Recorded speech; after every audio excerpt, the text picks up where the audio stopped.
¿Cómo ve ese crecimiento de lo que es la gastronomía? De hecho, justamente produce en ustedes un orgullo eso de que un plato de lo que es la cocina taiwanesa guste a los paraguayos.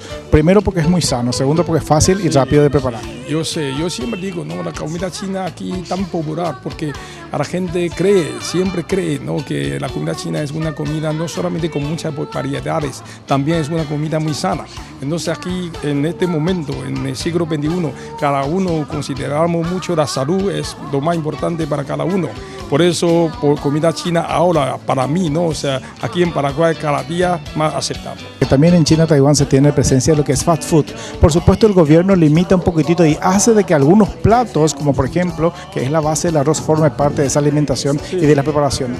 Pero fast food, yo siempre digo, es una conquista, ¿no? Pero a mi juicio, solamente llegar a los niños o más grande a unos jóvenes. Yo siempre digo, después de 20 años, la gente ya piensa qué sirve mejor o qué puede ayudar mejor a su salud y también tiene sabor más delicioso. Yo creo que en ese momento ya puede pensar en la comida china. Los chinos representan justamente manjares, lo que es su cocina, pero a la vez tiene una filosofía. Sí, yo siempre digo, a lo mejor, pero yo quería agregar algunas palabras. La comida china, la filosofía de la comida china es muchos, pocos, pero la filosofía de la comida paraguaya es pocos, muchos. Y hablando de comida paraguaya, ¿al señor embajador le gusta la cocina paraguaya? Sí, me gusta mucho el chipita, chipacuazú y pechú. Me gusta mucho.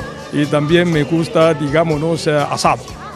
Finalmente, para agradecerle la preferencia y seguir justamente con este curso, el hecho de utilizar dos palitos, ¿tiene un significado para los chinos? No, yo siempre digo, el hecho de utilizar palito, ese ya es algo que ver con la cultura.